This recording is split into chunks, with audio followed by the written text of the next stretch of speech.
Olá, prezado aluno, olá, prezada aluna, eu sou o professor Rony Coser, é um prazer estar aqui com você em mais uma das nossas videoaulas, dando continuidade então aqui a nossa primeira disciplina do nosso curso básico de teologia, falando sobre bibliologia.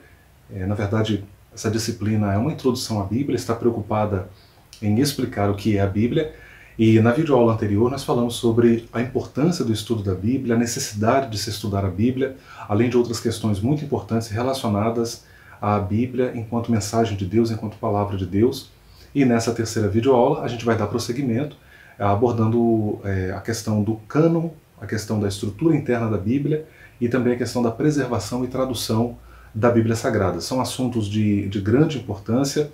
A gente começa a esta altura do nosso curso, estamos aqui, na verdade, bem no comecinho ainda, mas você já começa a se deparar com alguns termos técnicos próprios da disciplina, mas não se assuste, você vai conseguir entender isso.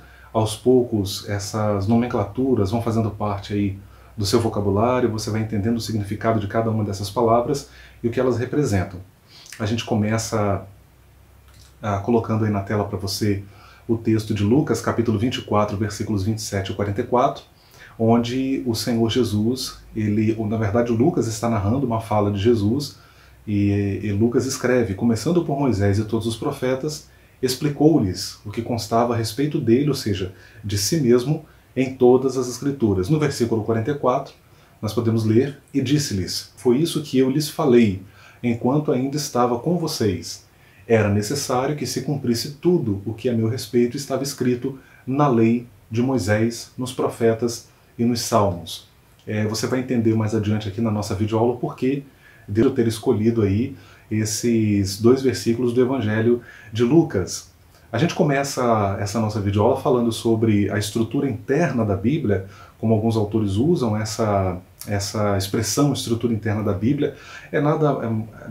Apenas uma forma de falar da maneira como a Bíblia está organizada como livro, tá? Por estrutura interna, nós estamos nos referindo então a essa composição interna da Bíblia Sagrada. Diz respeito à quantidade e à maneira como os livros da Bíblia estão agrupados, e isso é importantíssimo de ser considerado nesta disciplina que estuda, que analisa a Bíblia, no estudo das Escrituras de um modo geral, na sua leitura particular da Bíblia, no seu estudo particular da Bíblia, tendo em vista a identificação individual de cada livro, grupo e divisão da Bíblia, bem como a finalidade de cada um. Essa classificação dos livros do Antigo Testamento é uma pergunta que vem. Se você é protestante, se você é evangélico, você usa uma Bíblia de edição protestante, você percebe lá que os livros do Antigo Testamento eles estão agrupados conforme o gênero literário. E é muito comum nas aulas de teologia nós termos os alunos perguntando, né, professor, de onde vem essa classificação? Quem foi que organizou os livros do Antigo Testamento tal como eles estão lá dessa forma? Essa classificação é muito antiga. Ela vem já lá da Septuaginta, a famosa tradução dos 70, a primeira tradução da Bíblia do Antigo Testamento hebraico vertido para o grego. É conhecido como Septuaginta porque, segundo a tradição, foram 70 tradutores ou 72 tradutores que trabalharam na composição, na construção dessa tradução. Não foi levada em conta a ordem cronológica. De fato, você percebe que os livros estão organizados ali mais pela questão do gênero literário do que de fato por questões relacionadas à cronologia, até porque a cronologia bíblica no Antigo Testamento, em muitos momentos, ela é incerta, é sempre muito difícil e há muitas divergências também entre os autores. Esses livros eles estão agrupados, como diz para vocês aí, através ou pelo gênero literário. Isso sim é até muito perceptível. A Bíblia hebraica, por sua vez, ela é diferente da nossa quanto à sua organização e pelo fato de não incluir o Novo Testamento. Como nós temos a nossa Bíblia, ela tem Antigo e Novo Testamento. Os judeus, na Bíblia hebraica, não incluem o Novo Testamento porque não reconhecem ele como escritura. A Bíblia hebraica, na verdade, corresponde ao nosso Antigo Testamento. O volume textual, o volume literário é o mesmo. As Bíblias de edição católica, por exemplo, incluem alguns livros que não constam das Bíblias de edição protestante e que não constam também na Bíblia hebraica. A Bíblia hebraica, portanto, não segue a mesma classificação que as nossas Bíblias de edição protestante e também de edição católica. Ela tem 24 livros E também a maneira como ela está estruturada é diferente das Bíblias de edição protestante. A divisão da Bíblia hebraica basicamente é em lei, profetas e escritos. Essa classificação, essa divisão é muito antiga, você já encontra ela na própria Bíblia, foi justamente nos textos que nós lemos aí no início da nossa videoaula, desta videoaula. Você percebeu lá que o próprio Jesus, na sua fala, ele vai dizer: isso é o que de mim está escrito na lei, nos profetas e nos salmos. Ele fala salmos, na verdade, isso era uma tradição muito antiga, em que o primeiro livro da divisão, o livro que encabeça essa divisão, ele é citado, mas representando toda aquela seção. Como a seção dos escritos começa com o livro de Salmos, na tradição então se dizia lei, profetas e salmos. Mas na verdade Jesus está falando de toda a Bíblia hebraica, Jesus está falando de lei, profetas e escritos. É claro que nas Bíblias de edição protestante, essa organização é diferente. Nós temos, vamos ver então como é que é essa organização. Nós temos aí o Pentateuco, que é a primeira grande divisão do Antigo Testamento. Nós temos os livros históricos, nós temos os livros poéticos, os livros proféticos, e vocês estão vendo aí na tela quais são os livros que compõem cada uma dessas seções.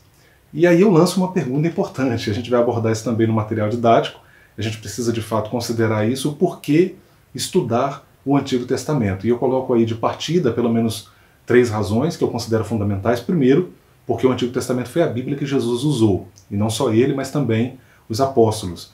O F.F. Bruce vai dizer que a igreja no primeiro século se deu muito bem fazendo isso, né? E por que seria diferente conosco?